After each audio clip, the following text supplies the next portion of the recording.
Destroy James! Hey, cut. Hey, man, I'm looking at our money here. We're not gonna have enough to do this whole nuclear James subplot. It's gonna dip into Justin's catering budget, so we gotta nix it. Why are we gonna start the show?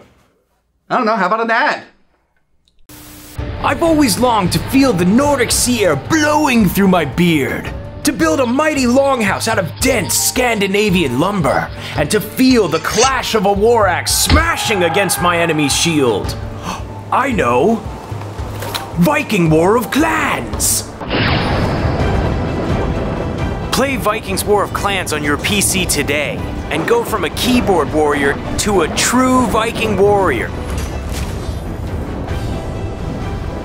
It's completely free, so trust me, you can definitely afford it.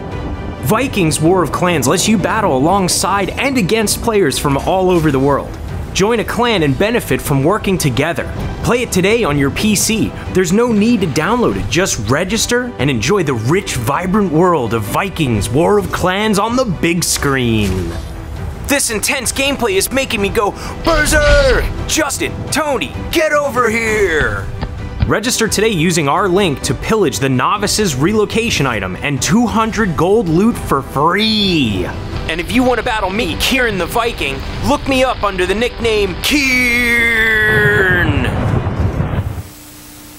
All right, let me tell you, as a kid, I loved the Christopher Reeve Superman movies. All 4 of them I loved. Yes, I did, actually. And I look back at it, and boy, did they get weird as they went on.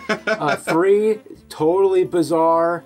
Yep. But I guess the subject of today is 4. Yeah. Because, The Quest for Peace. Yes. Yeah, maybe we'll go back and do the other 3, but... yeah. I can do a little quick background for these. Yeah. So, you know, the first 2 were made by Richard Donner, fired, and the second one replaced by Richard Lester. The third one, Richard Lester did it all, and that was more of a comedy. But again, we'll get to that one day. Yeah. So this one, it was produced by Canon Pictures, Golden Globus, who were famous for making just insane movies. Like Death Wish 3, Ninja 3, The Domination. They were, every Chuck Norris movie, they made so many Chuck Norris movies. This was their attempt to do, like, bigger films. Like, they did this push after a while. And they were in so much debt that they had to cut this movie's budget from, I think, it was $30 million down to $17 million. And then the effects department just, like, friggin' left. So they had one guy doing most of the visual effects, which really shows in this movie. Off the top of my head, with the effects, there's a lot of flying scenes. Which are recycled. Really? Yeah, the shot of Superman going to the screen is recycled like 5 times. Oh, really? Okay. Yeah. Which are all obvious blue screens, or maybe it was a green. Did they go to green? It was blue yet, because you could see the blue reflecting on them in the shots. Wait, but his suit is blue. How would they cut him out? That's just that's how they did it back then. There was a way they did it. Yeah. Yeah. Didn't he wear like purple and then they color corrected or something like that? Oh. I don't think I would have to look in the special features. Yeah, but that would change his skin tone. Yeah. Because I don't know. I heard something about like that's when they invented green screen. Was after that or because of those movies? I don't know. Anyway, I'd like to know, but I just did. I don't. So like this movie, like if you remember Superman 3, like Margot Kidder, Lois Lane is barely in it. Gene Hackman's not in it. This one they got Gene Hackman back. They got Margot Kidder back. Yeah. And they let Christopher Reeve, who didn't want to come back, come up with the story. And that's when he injected his politics into it. And that's why this is like this huge anti-nuke message. Well, this for 4. For 4, yeah. So 3, this is the only reason he came back. And yeah. So 3 was with Richard Pryor, and it was about, like, computers taking over the world? Yeah. Was it, like, Brainiac, or...? Nah. And which movies was Lex Luthor, Gene Hackman in? 1 and 2. 1 and 2. This one. But the bad guy in 2 is technically Zod. Yeah, they, like, work together. Okay, they work together. Yeah. There's more focus on Zod and his gang in the second one. Yeah. The second one I remember being my favorite. Right. About the effects, about the flying stuff, I'm trying to think in my head what other movies I can compare to of the time. Like, can you think of some other flying movies and like how it could have looked better in the 80s? Oof. Because that's the only reason why I feel like I can't criticize it too much, because I don't really know how much... Is it the extent of the technology, or was it really done? No, it was because it looks like what we could do. looking at no, it. no, no, now. no. They could have done it better. They did it better in the first movies. It's just they had no money to work with.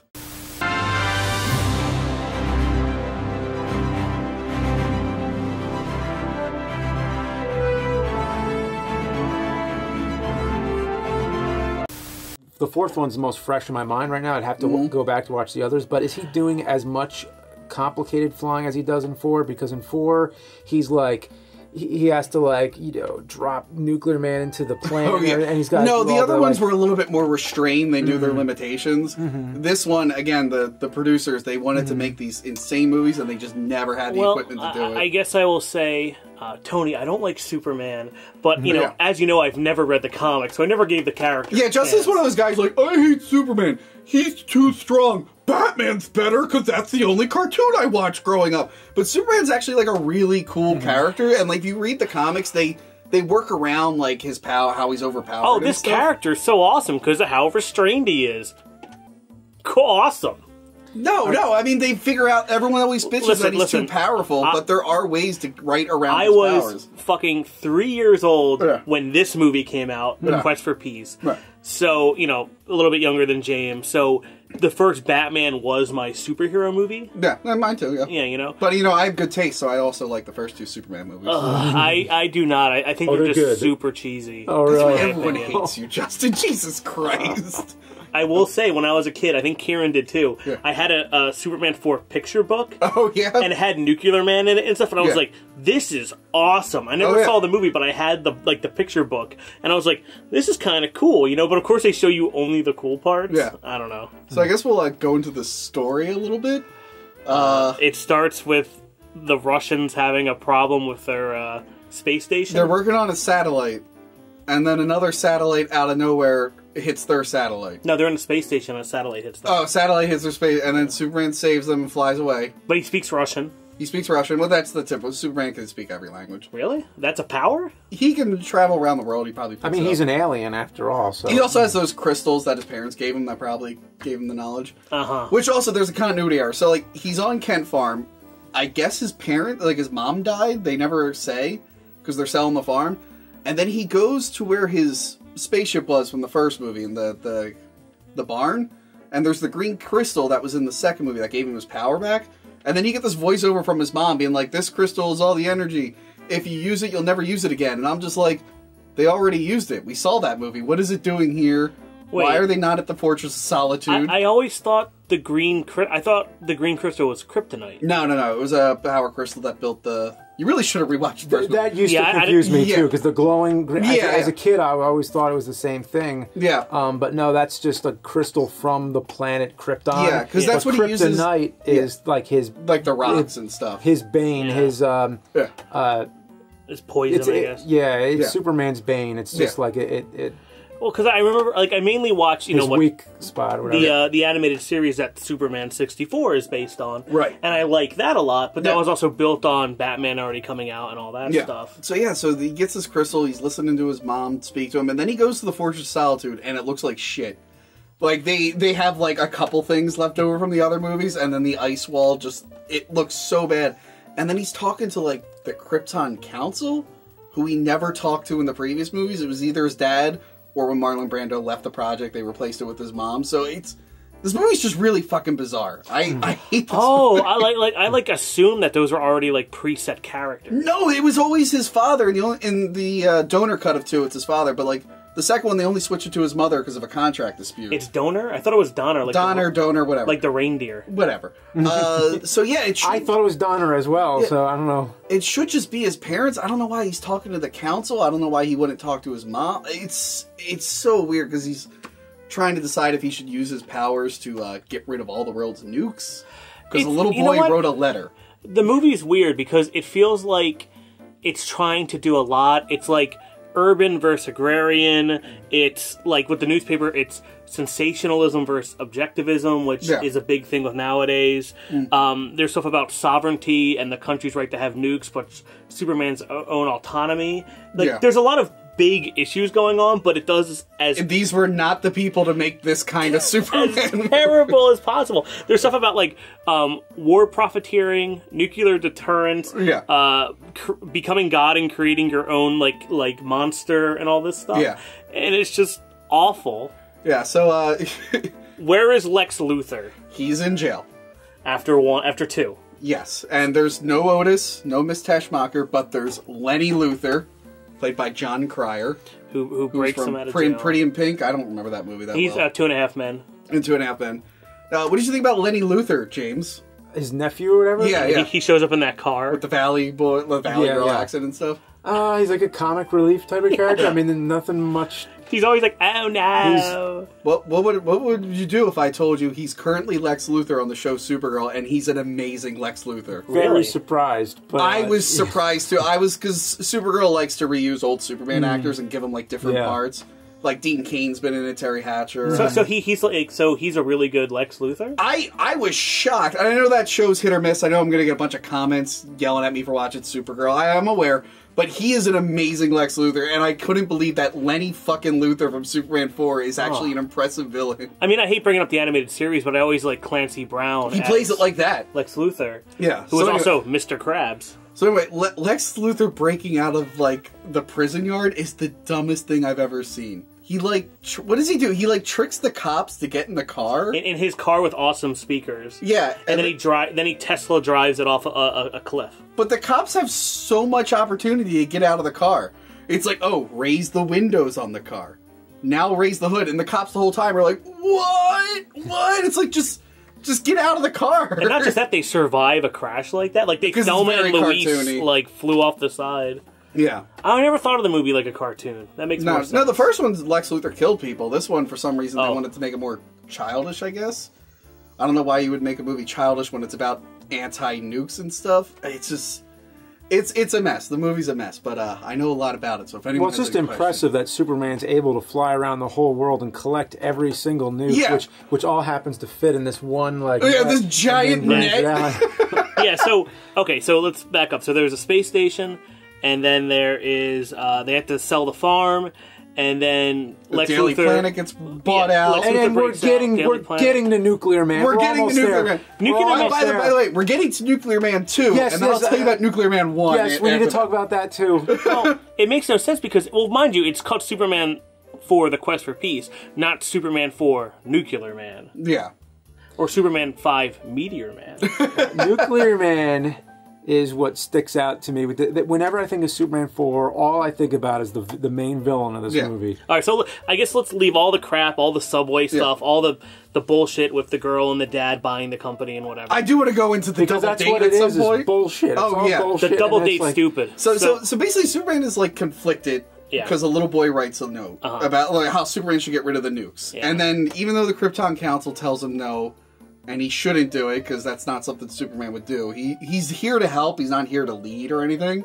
But Christopher Reeve was writing the story, so he decided Superman's going to end nuclear war. And then, like, the United Nations is all cheering for him, and like, that's not how it would happen at all. They'd be like, no, dude, don't do that. So he just throws the nukes into the sun. There's a thing called nuclear deterrence, but I guess if you get rid of all nukes, there is no more, but they still have some because they launch another one randomly. Because Lex Luthor is able to put... Okay, so he steals Superman's DNA. Oh, you're going too far. I'm going too far again? Because we still got to talk about throwing the nukes into the sun. Okay, so the nukes James, into the sun. In 1987, how many nuclear weapons were there in stockpiles? When I was a kid, like, watch this, I didn't know any of that shit. Guess, how many nukes are there in the world? I don't know. In that big thing, how many think are in there? Like, it's kind of like guess how many gumballs are in this. How many nuclear weapons are in that thing? I'm picturing Superman in like a car. In the net. Not that much. Like 500, 400, what do you think? Not even, no, not that much. Okay, so let's say there's 100 in there.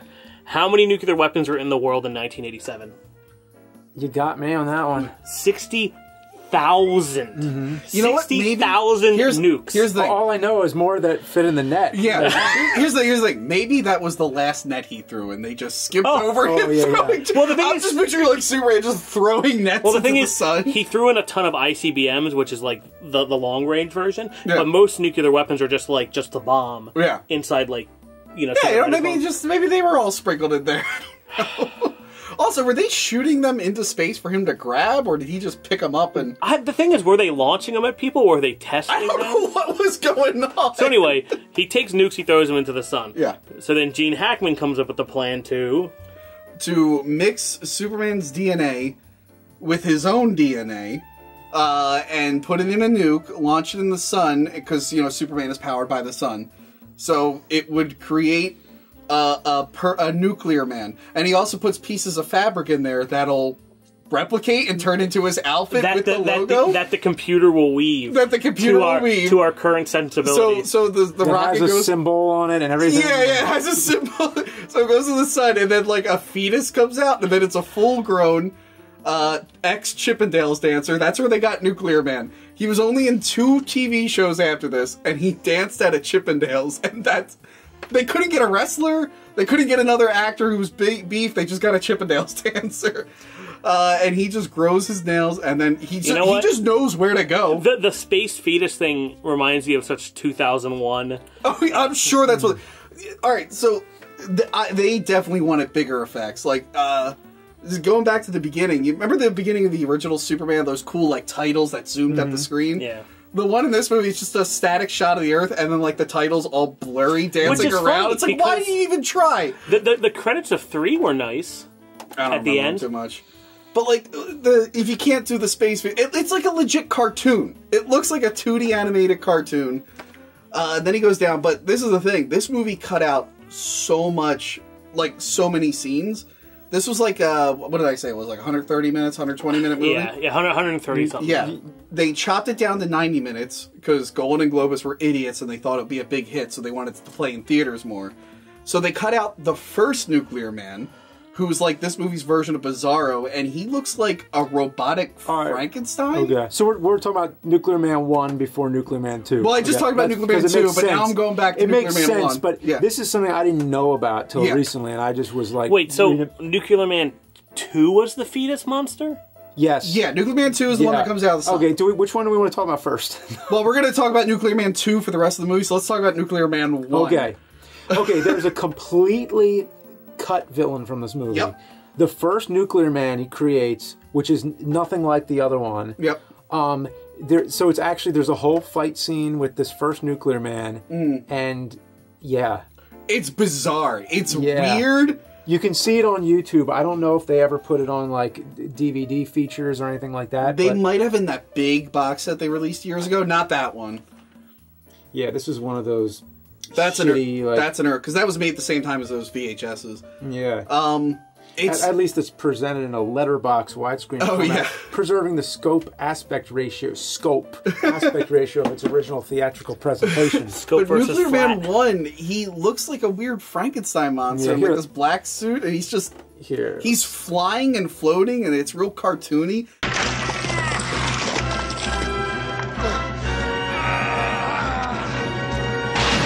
It looks like if there was like a sorority house for Edward Scissorhands. Yeah. Jesus Christ. So Superman finishes him pretty quickly. He throws him like a transformer. Wait, like he blows up. How does Lex Luthor make that one? He like hooks him in some kind of experiment that he doesn't throw him in the sun. Then I guess he gets the idea to do the sun one. And that's where we get Nuclear Man proper, Nuclear Man 2. Also, they keep saying that the sun is just a giant nuclear bomb. It's more like a reactor. Pretty much, yeah. So Nuclear Man 2 comes down, and his voice is Gene Hackman. You are nothing. I am the father now. You have my voice. No, you have my voice. Which I never knew. That's amazing. It's so weird. So it's Gene Hackman just going, destroy Superman. Yeah.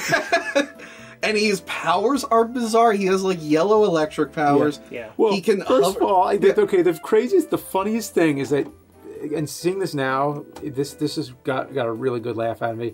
It builds up to this Nuclear Man. Nuclear Man. Yeah. I'm always trying to say nuclear without saying nuclear, because that's just how I say it. I say it wrong all the time. Yeah, I can't say it. If I say the word clear, it's like it comes out like 2 syllables. I can't say it. I'm trying to say clear, nuclear man.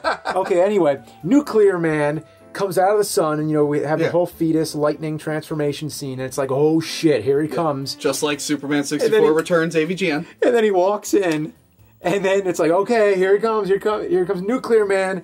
And then he steps into the shade or whatever, and then he just powers down. Yeah. And then like Luthor's like, oh yeah, he can only work in the sun. So he's basically like a calculator.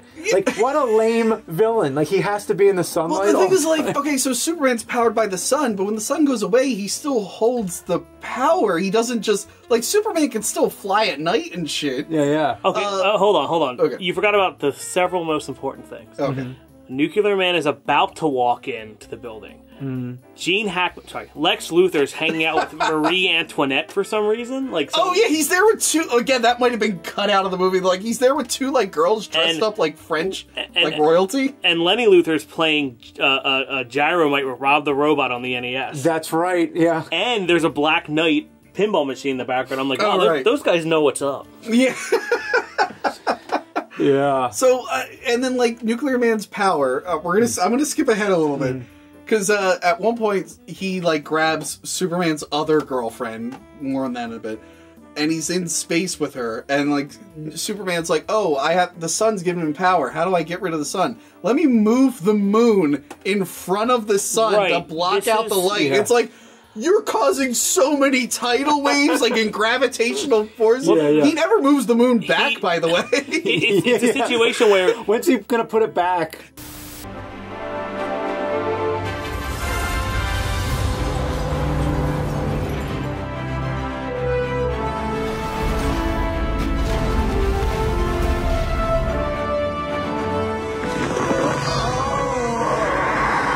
There's this succession of things that he has to do, basically cleaning up Nuclear Man's mess. Yeah. Where it's like, okay, first he like destroys like the Great Wall of China or something, and then he takes the Statue of Liberty, or there's a Right. volcano come first, whatever. And so it's basically Superman just trying to catch up with all the things that Nuclear Man's fucking up. I just want to point out, this is the second movie we've reviewed recently where someone tried to kill Italians with a volcano. Shaquille O'Neal said he did it in Kazam when he blew up Pompeii. And now Nuclear Man's trying to blow up an Italian village with a volcano. By the way, I think plugging a volcano wouldn't stop it. It would probably just build more pressure and explode more. So why are you people trying to kill Italians? Leave me alone. I'm for this. In the previous movie, Superman screws up the Leaning Tower of Pisa twice. Oh yeah. Yeah, I don't know what their deal is. Yeah. So he's got the volcano scene must have been shot early because it didn't look that terrible compared to everything else. Yeah. The And the statue looks pretty ridiculous, but there is a really good shot that I want to ask you if you ever seen it in the comics or anything. But there's such a great idea of a shot. Yeah. I mean, it didn't come out so good, but Superman's cape when he falls, and it's just like the cape just by itself, and it lands on the torch. I think it was the torch. I forget which on the statue, and.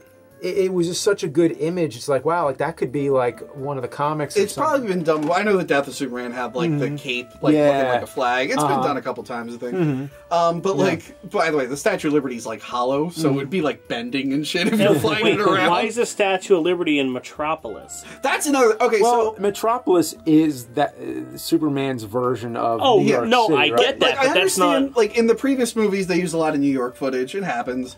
Like they were kind of limited then. But like they at least tried. This movie, fucking Superman is in front of a sign that says "Keep the torch lit, New York City." Like they're not even hiding that it's They New York say City. New York City in it. Okay, Yeah, they're I saying understand. New York City. Does Gene Hackman not live on top of Empire State Building? Is that the Empire State I Building? guess, yeah, I think it's the Empire State Building or the forget, but- Chrysler Building or something. No, that's the, I think it's the Empire I think State it's the Empire Building. State Building. He just lives on top of it. Oh, I didn't put that together because it's like he's on this. He puts himself onto a screen of another building, at Times Square or something, and Superman's looking out the window, and he's like, "Look at that building over there," and then Superman just looks at a building. It's like, how do in New York City? How do you say, "Look at that building over there"? I have no idea. There's buildings everywhere. Okay, I guess it's the only one with Luthor's face on it, but it's just kind of like the geography of it's kind of funny. Yeah. So the Great Wall of China, Nuclear Man destroys the Great Wall. And then Superman stares at it, and a little blue light comes out, and then suddenly stop motion fixes the wall. Yes, he has brick building powers. Yeah, originally he was supposed to like swoosh around and do it like hand by hand. It was going to be this whole effect, but they couldn't do the effect because they ran out of fucking money. So that was their... Instead of just having him fly away, like, don't even have him fix the wall. Just have him fly away. I know that's a Superman thing, but if he can't have the money, don't do it. Instead, they're like, no, he'll just look at the wall and build it with his eyes. Like, what fucking power is this? And then Nuclear Man has weird power. He's able to levitate Lenny just by pointing at him. Power he never uses again. Oh, Superman has telekinesis power. Well, you know what my favorite power is like, it'd be like this. Have you seen James? No. No. Yeah. Where's James? Where could James be? Yeah, where's James? You'll never recognize James. Yeah. Oh, hey, James. Hey, I'm back. Yeah, James, did you see that other guy leaving here? Yeah. Look, I'll defend the glasses thing. Like, it makes more sense in the comics. It's like a cute thing. But in this movie, it went the double date. I fucking hate every minute of this scene. Oh, yeah. It's just so obvious. It's like, why would they agree to that? Why would Superman agree to this? Why wouldn't he be like, I'll talk to you later, Lois? It didn't make any sense, because 1 minute they're talking about something, and then, like, scenes just happen in this movie. Is he in love with Lois or the new girl? Oh, I love the scene where the new girl's just laying across her desk all sexy-like, and it makes... You're like, wait, what? He's going to aerobics classes with the new girl, but then he's giving Lois her memory back so he can, like, be in love with her, and then he does the double date. And it's just so insane. And again, it adds to nothing. The whole, like, the ending to that story with him and the new girl is he gives her Kent Farm, but they cut that out of the movie. So this scene now has... All this whole subplot... amounts to nothing because they cut out the end of it. The whole plot of turning the Daily Planet into a tabloid and then they somehow buy it back and stuff didn't make any sense. It was just for convenience sake of putting the girl in the movie, but they didn't do anything with the girl in the movie, so it didn't matter. Also, don't schedule 2 dates on the same day. Just don't do it. That's kind of a bad idea. Yeah. Look, I know from personal experience, it's really bad. You got to disable your Facebook wall because then you get... Anyway, we're not going to get into that. If Superman can't do it, and if I couldn't do it, you can't do it. Don't do it. And also, don't wear glasses or you look like a fucking nerd. So this movie's ridiculous, but it is so entertaining. It is just... I mean, I loved it as a kid. Yeah. But I think it's all the scenes with Superman fighting Nuclear Man. Which sometimes are dolls on strings flying in space. Yeah. It's so funny. And it never gets old just to see Nuclear Man screaming with those animal noises or whatever. the moon fight scene. Me and my roommate in college, we actually filmed... I don't have the footage anymore. We filmed ourselves reenacting the moon fight scene in slow motion. Which makes no sense, like, because why is it in slow motion if there's no air to block the punches? I don't know. By the way, a stuntman, like, had a career-ending injury on that, and he had to sue the filmmakers of this afterwards. Oh, wow. So the moon scene, so Nuclear Man and him fight on the moon. Which is great. Yeah, it's so funny. But like... He puts him in, like, that elevator and leaves him there, like, this will be good. Like, I'll just leave him like this, and that'll be fine. Isn't there a dark side of the moon that never has light? Yes. It doesn't rotate. Why did he put him in the one spot that gets light? It's a fucking movie. Goddamn. And the other thing is... Wait, was there a moon fight in 2, or was that them just on the astronauts? Zod and his people were on the moon, and they fought some astronauts, but there wasn't, like, a proper fight in space. They didn't fight astronauts, they murdered them. Yeah, probably. It's so weird, like, as a kid, none of it bothered me at all. Oh, as a kid, I thought this was great. Yeah, I was like, it makes perfect sense. He throws him in the middle of the power plant, and then all the power goes back, and like, Wait, so is the movie... So the movie's anti-nuclear weapon... and pro-nuclear power? I have no idea. Or anti-nuclear power because Nuclear Man...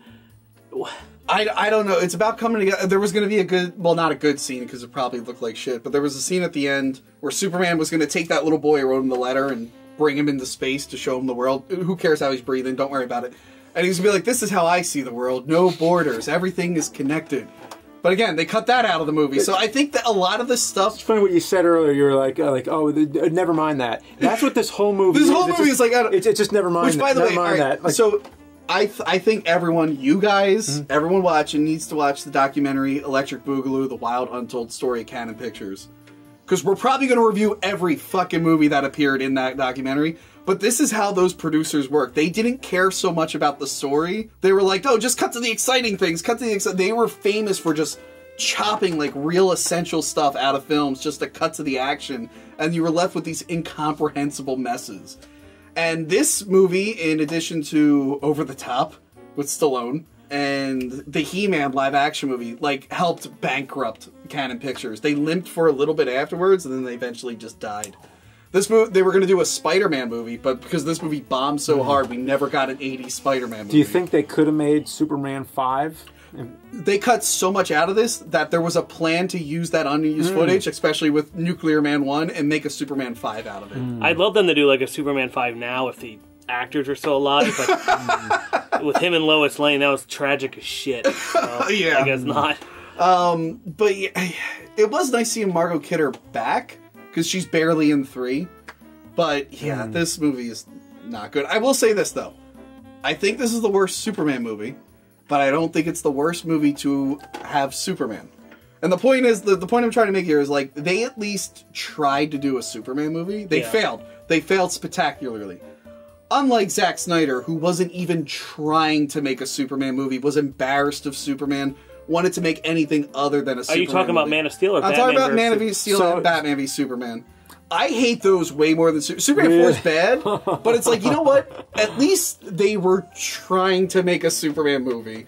Whereas Zack Snyder just made 2 boring movies that had nothing to do with Superman, other than there was a guy who looked like him in it. That's my rant. I'm going to get a bunch of release the Snyder Cut people now. Do you have any rants? I don't think anyone's going to care. 2, do you have any rants for us, James? Are you? No, I just think this movie was a lot of fun. It's ridiculous, but it's fun. I will say, watch this over 3. Like, 3 is like... 3 is like an intentional comedy. Yeah, because remember, Superman 2 is a lot of comedic stuff. That's because Richard Lester, when he took over. 3 is like an intentional comedy, and it's just cringy. It's not very funny. Especially that scene where Richard Pryor falls off the building for no reason. It's just a really uncomfortable comedy. This one, they were trying so hard to be like a serious movie with a serious message, and it's more fun to watch this because they're just failures. Don't watch anything with Superman in it that isn't the animated series or AVGN. I have mixed feelings about them. Like I liked a lot of Man of Steel. I didn't like every little thing about it, but I mostly liked it. Batman versus Superman. I don't know. There was still. I liked some things. About Superman it, Returns was more of the same, but at least it was a little bit closer to what Superman should have been. It just repeated too much. Yeah, I mean, the whole Superman series is riddled with like just pros and cons. Yeah, like there's good and there's bad, and it's just kind of all mixed up. I think the first 2 movies are pretty good. They're pretty solid to go back to, but if you really just want to have yourself a unique double feature, I say watch Superman 4 and Man of Steel back to back. I will say it did have some impact. Like one last thing on like future comics and stuff because oh yes, so Nuclear Man is not from the comics. He is now. They put him in a comic like recently. But the stuff where he's like a mixture of Superman and Lex Luthor was reused when they introduced Superboy. After the death of Superman, Superboy was like a clone, and then years later they were like, oh, by the way, you're also like Lex Luthor's son. His DNA's in you too. Supergirl, there was an enemy one season that was like an evil Supergirl, and at one point they gave her big silver nails like Nuclear Man. So a lot of stuff from this movie did have an impact on like Superman, but you know, the movie itself is garbage. But definitely watch it. It's a good time.